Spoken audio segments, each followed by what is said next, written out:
So we have already discussed briefly the concept of validity, but throughout this lecture we are going to dive a little bit deeper into validity and strengthen our understanding of what validity is and the importance of having validity when looking at research to be able to incorporate that research into our clinical practices.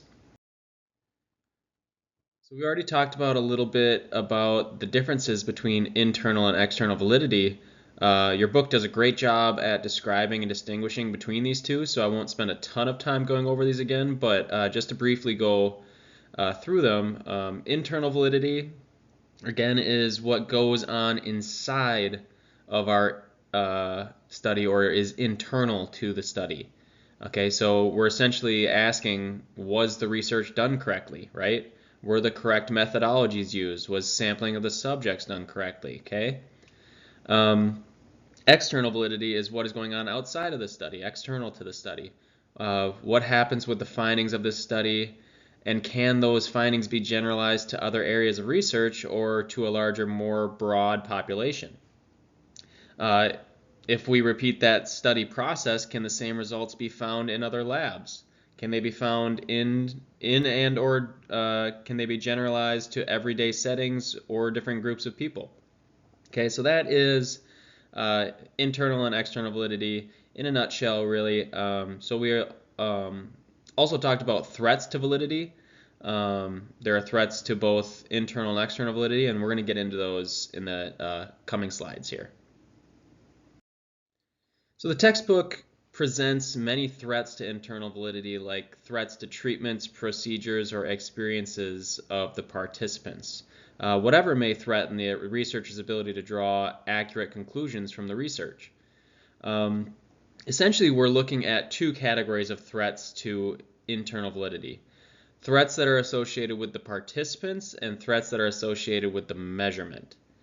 Threats associated with participants are going to include selection of subjects, maturation of subjects or of some aspect of the subjects, mortality and attrition, which really just means subjects dropping out or being forced out of participation in the research study. And then lastly is history.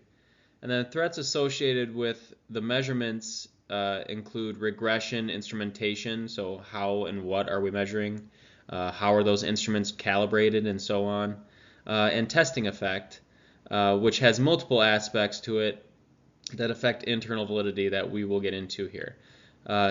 So let's get into all of these individually in the next few slides here. Threats to internal validity that are related to the patient or participant include history, maturation, mortality and attrition, selection or selection bias, and regression toward the mean. Okay, so history comes from some sort of unanticipated event that has an impact on the experiment.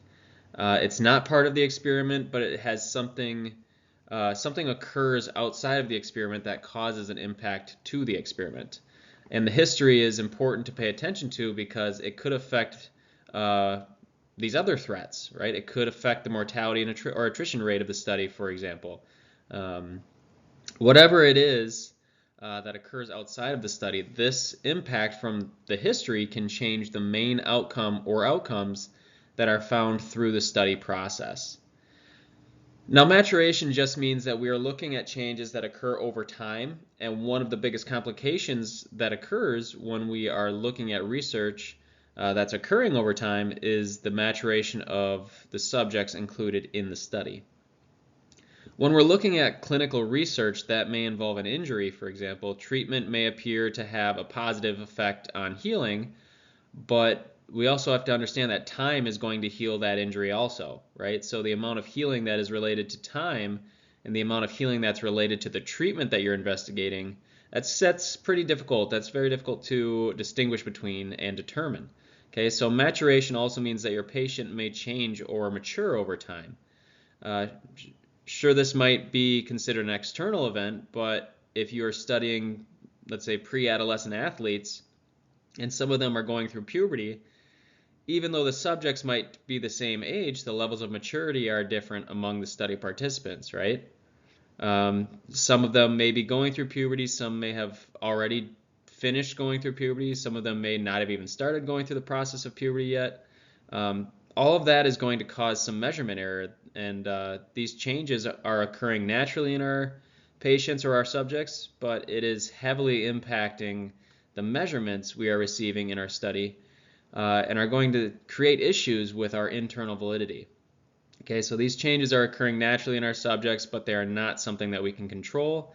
They are independent of what we are doing in the study. Okay, so mortality and attrition. Um, I think when it comes to most of research that we will be doing in the field of athletic training, I typically, personally, I typically prefer to use the word attrition instead of mortality, because mortality is that means death, right? So mortality is looking at death of study participants, and I'm not really in the business of conducting research where my study participants are dying, right? Uh, so I like the phrase attrition because that simply just means that we're losing subjects or removing subjects from study participation for one reason or another besides the fact that they died, right? Um, so attrition means that we have subjects dropping out of the study, whether they dropped out voluntarily or you as the researcher or the researcher had to remove them from the study. Maybe they sustain a new injury that causes them to be removed from the study. Whatever it is, when study participants are removed or when they drop out from participating in a study, that is going to affect our internal validity. And attrition is very important to look at because, again, let's say that we are doing a study, and to have any statistical power with the variables that we are assessing, we need to have 25 participants. Okay, so we get 25 participants, and we think, yay, we're doing pretty well. We got our 25 out of 25. That's all we need. Well, every study has some mortality or attrition associated with it. Okay. Every study has someone who drops out. So if we need 25 for statistical significance, for some statistical power, if we lose a single participant out of our 25, now our study has lost its statistical strength, okay? Because we are now below that number of participants that we need. One of the things that is very important in studies is that we look at the number of participants and that we need for statistical power, and hopefully the researcher has more participants than what is necessary to still be able to find statistical significance, even if one or more subjects drop out of the study. Okay, so selection or selection bias. This has been talked about a little bit previously. I think I brought up that example that I shared about with Dr. Sexton's colleague who chose the rats in the timed maze trial. That his colleague reached in and randomly grabbed the rats, and he thought he was randomizing them, but he was actually unaware that he was placing them into a slow group and a fast group. Okay. It's also important to consider selection and selection bias with survey research. Okay, so survey research is done all the time. One example might be the end of semester survey that you get from a professor, right? Or even if you have ever looked at the website Rate My Professor, right? These are places where we can see a lot of responses, and you can see a lot of responses come in. But we want to be careful with the information that's being shared because a lot of the time, those that are responding to surveys usually are either disgruntled or they're extremely, extremely happy with something, right? So very often those are the kind of those people that are kind of in the middle ground, right? They're not extremely satisfied. They're not extremely mad at what happened. They're typically going to ignore the surveys, right? They don't have time for it, right? But if you're really pissed off about something or if you're really happy about something, you better believe that you're going to share that with whoever, okay? So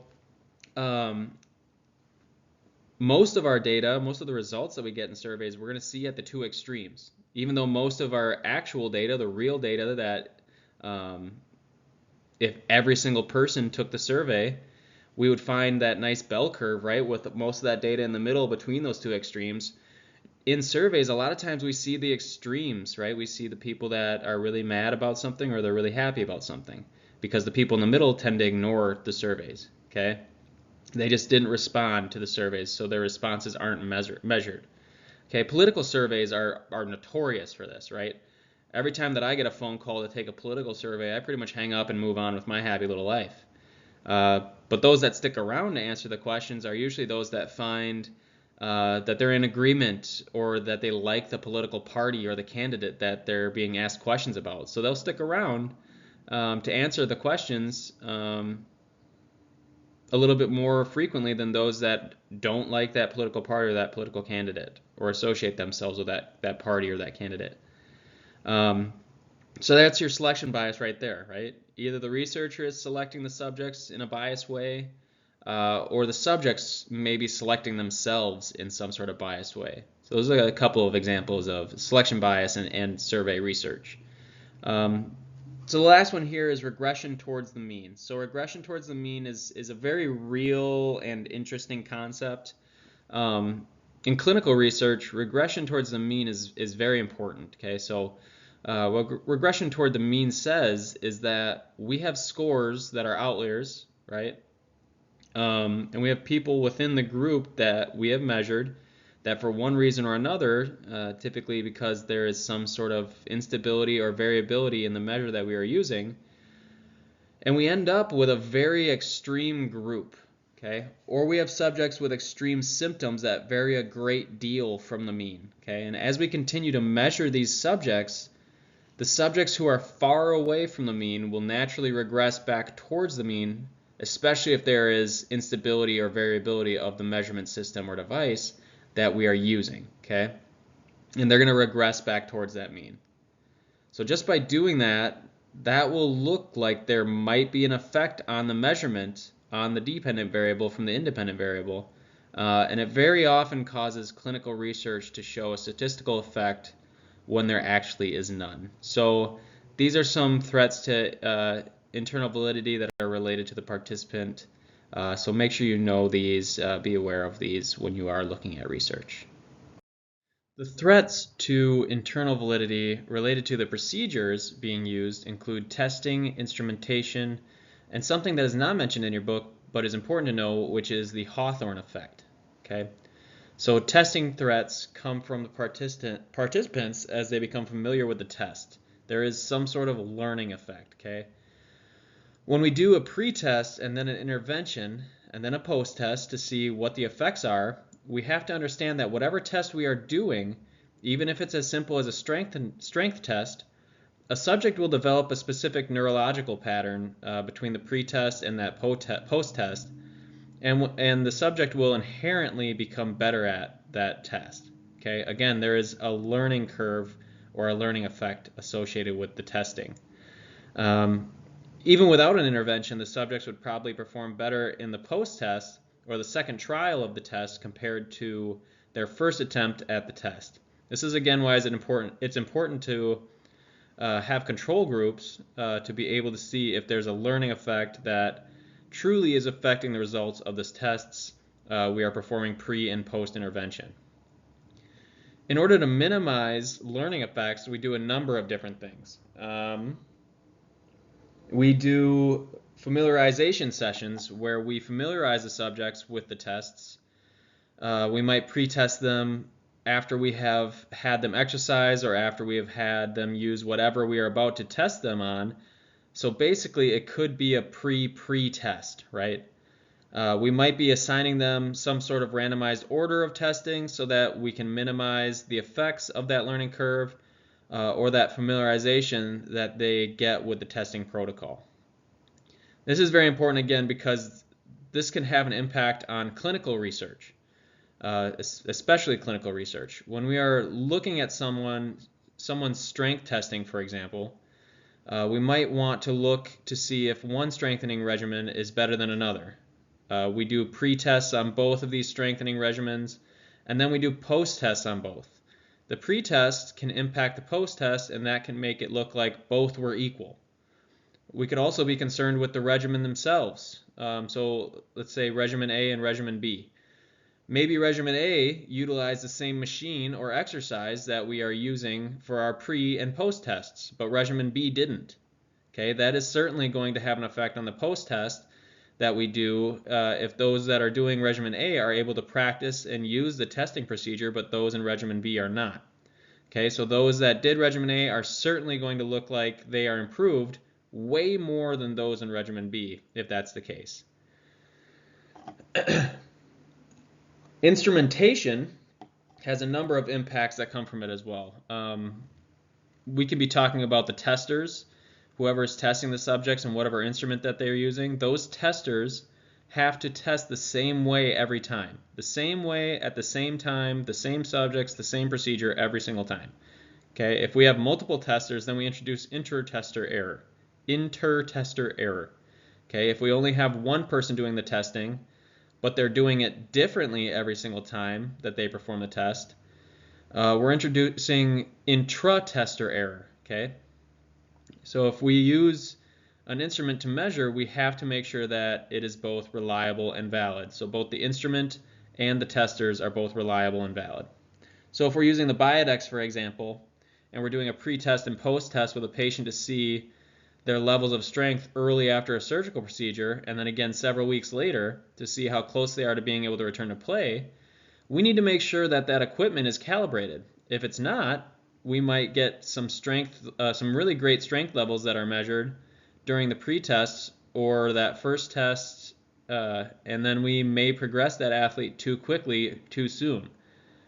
Or if it's not calibrated, when we get to the end of our treatment process, that patient might have too low of numbers and it will delay their ability to return to participation in their sport. Okay, so not just the Biodex itself, but calibrating any and all forms of equipment to make sure that we are measuring the same thing every time and that we're measuring them accurately. That's extremely important when it comes to instrumentation threatening internal validity of a study.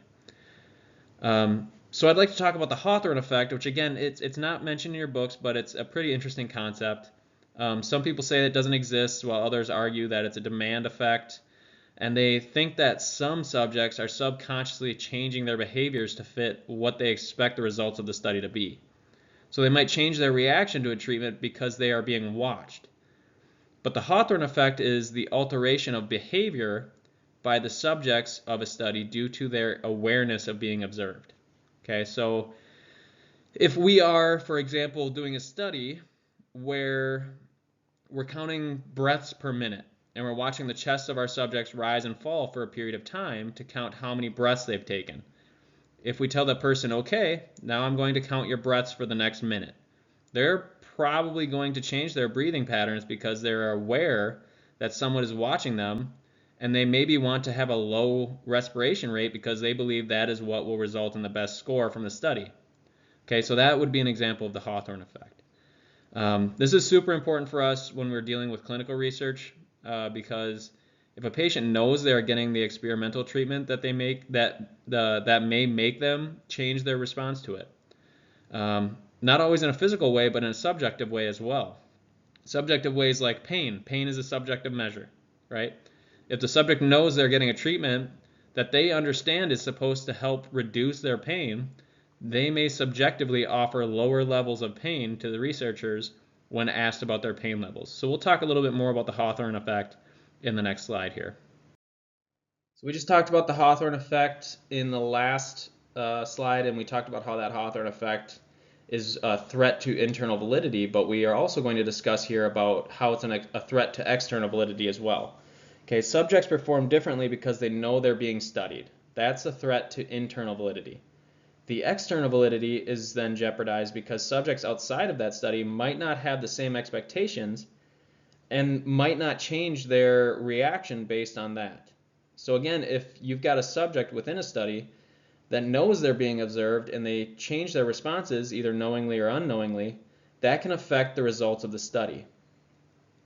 Okay, so then you try to use those study results externally to either the same population or a different population, and those populations know nothing about the study and they are not being studied at all, and you find that you don't get the same results as the study where the participants were aware of what was being studied. Well, why?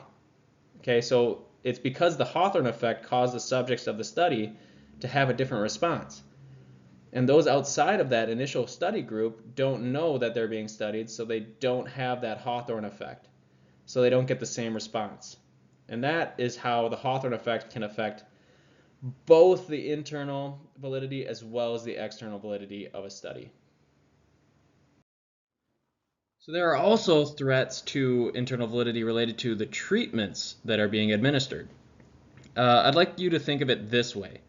If we're doing clinical treatment, we have patients or subjects that are maybe injured or that maybe are going through a rehab process. Think of this as we have multiple patients who have ACL reconstructions by different physicians. Some physicians have more aggressive rehab protocols than others. When those patients are now all working on those individual protocols that they have gotten from their individual physicians, they may see that someone else with the same injury as them, that same ACL reconstruction, they may see that person doing something that they want to be doing, but they're not allowed to yet because of their physician's protocol. Now these patients start talking to each other to find out where they are on the recovery timeline. So that diffusion between those two groups of patients is similar to the diffusion that occurs between subjects in research studies when we have no blinding of subjects in the research being done. If they know that their buddy is getting the experimental treatment and is doing something that they want to be doing, they might start changing or imitating some of the experimental treatments, and that is going to impact the eventual outcome of the study. Compensatory equalization of treatments are when the researcher or the individual delivering the treatments are aware of who is and who is not receiving the experimental treatment group, or receiving that experimental treatment.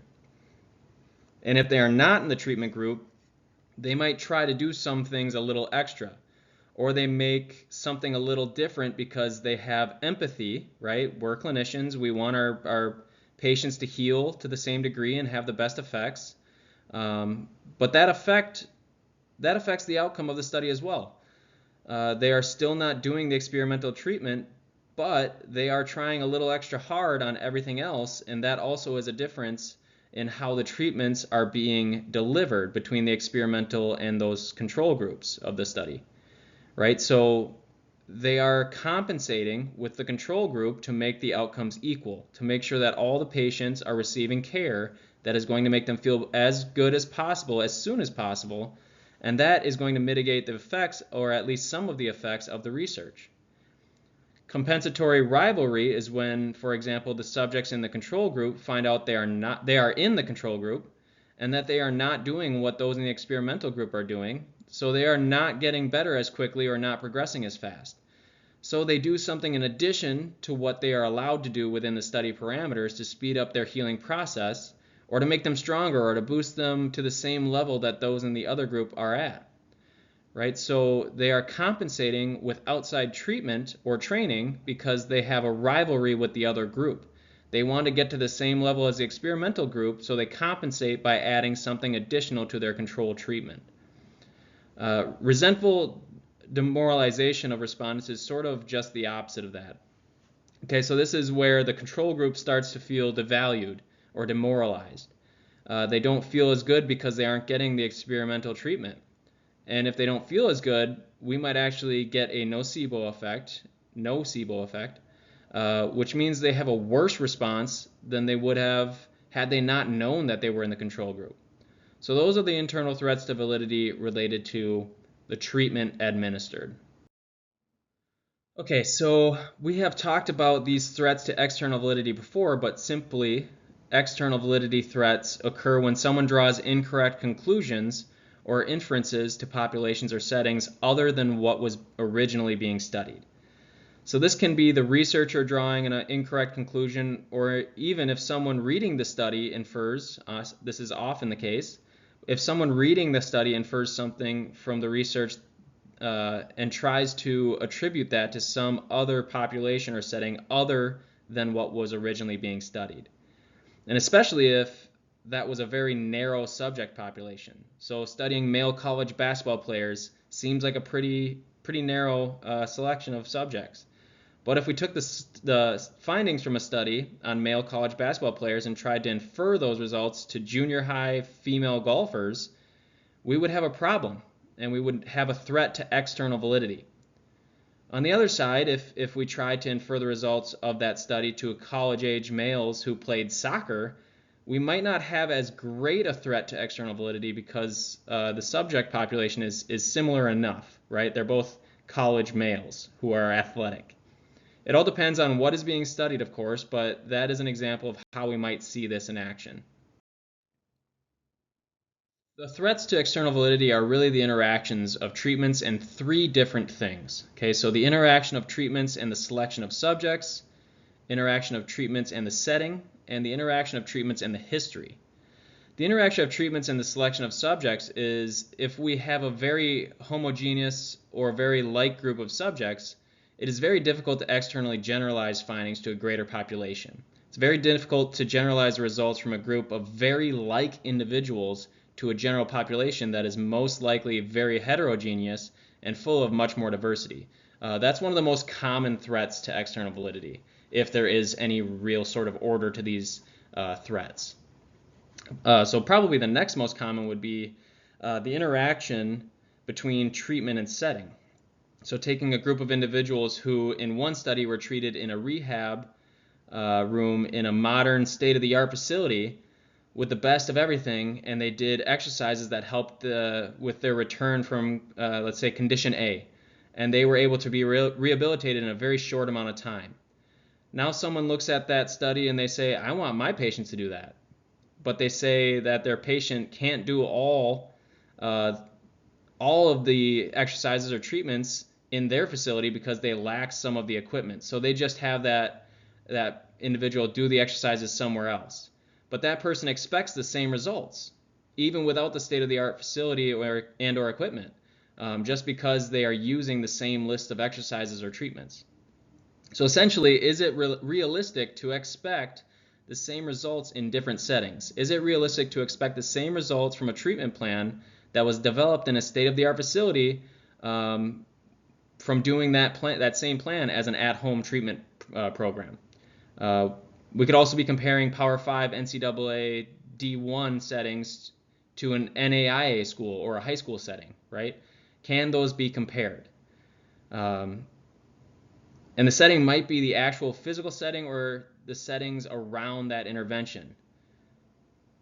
Okay, so across settings, it doesn't always work either, and this is something that needs to be taken into consideration to avoid external validity issues. Lastly is the interaction between the treatment and the history. First and foremost, things change over time, right? When we talk about using research and we find information that is from research that was done 10 years ago, well, that would be the absolute max for the research that we would really want to use in our clinical practice. Let's say that study is 10 years old, but it probably took a year or two to be published once that study was completed. And then it also took some time before that to actually perform the study. So any study that you see that is 10 years old in publication is really probably more like 12 or 13 years old or more. Things change over time, and a lot can change in 12 to 13 or more years. So how we treat and rehabilitate things change over time, and we need to make sure that we are looking at information that is recent or at least has been replicated recently to ensure that it is still a viable option of treating an injury or some sort of condition. If we don't do that, then we have a threat to external validity. Okay, so statistical validity. T will be going more in depth on this with you in the statistical section of this course, but with statistical validity, there are essentially 4 factors that are going to impact that statistical validity. Okay, so statistical conclusion validity is essentially drawing the wrong conclusion because the research used the wrong statistical test. They might not have had enough statistical power, which again addresses the ability to accurately document the defined relationship. Usually this is because there was not a large enough sample size for the study. Right, we talked about earlier an example where a study may need 25 subjects to have statistical power. If they get 25 subjects, great, but it's very likely that they will lose at least one subject, and then they will no longer have that statistical power. The error rate becomes a threat when a specific test or tests are leading to incorrect conclusions. You have to know what test is what the test is and the appropriate test to use for your specific study. If you're using the wrong test, you're going to have a greater error rate. And then lastly, the violated assumptions of statistical tests kind of go right along with that. It really comes down to picking the wrong test with the type of data you're trying to analyze. Okay, so I'll let you go over this in more detail in the statistics portion of this course, but I just wanted to give you all a quick overview of that information. Validity of measurements occurs in a number of different ways. So for example, let's talk about survey research. Surveys and survey research involves much more than just writing down questions and asking subjects to respond. Okay, it is an instrument and a measurement device in and of itself. And the best way to measure the validity of a survey is to look at the face validity. Face validity is where we take the instrument that we are interested in and we hand it to a bunch of experts, and they look at it and they tell us if they think that it is actually measuring what it says it's measuring. Okay, no measurements, no statistics, just looking at it, and do these experts, or do they not, at face value accept that it would measure what it claims to measure. Content validity is something that is also very important with survey research. Content validity is the adequacy with which the measurements assesses all plausible constructs. So this would be developing something with the help of a panel of experts rather than just asking the experts if they think that it looks good, right? If it looks good at face value. These experts are actually looking at something that has been used in the past in one or more studies, so that's extremely important with content validity. It's been used in the past in one or more studies, and they look to show that it has been valid in those studies. Criterion-related validity is getting a little bit higher levels of validity. Okay, so with criterion-related validity, it's doing some sort of comparison. So comparing the results of one test against some sort of gold standard, okay, to see if the results are valid as compared to that gold standard test or treatment, so that it would be concurrent validity under criterion-related validity. Also under criterion-related validity, we have predictive validity. So if we test the validity of something over and over again, we can end up seeing that it may have some predictive validity. That if we find something consistently, we're going to be able to predict the outcomes of a patient or a subject based on what we have assessed using some form of measurement. Or for example, how well is this treatment going to do compared to this other treatment? Okay, so lastly is construct validity, and construct validity is the ability of an instrument or the ability of an assessment to measure a more abstract concept. This is actually something that we don't use very often at all in medicine and healthcare, so we're really not going to get into it too much here, but just know that it exists and it's a way to measure validity. Okay, so those are the types of validity that we should know about and know how we can see them appear in research. Face validity, content validity, criterion validity, which is also concurrent validity or comparing something to a gold standard, and then predictive validity. And then how good is someone going to do based on the care they are receiving and the construct validity.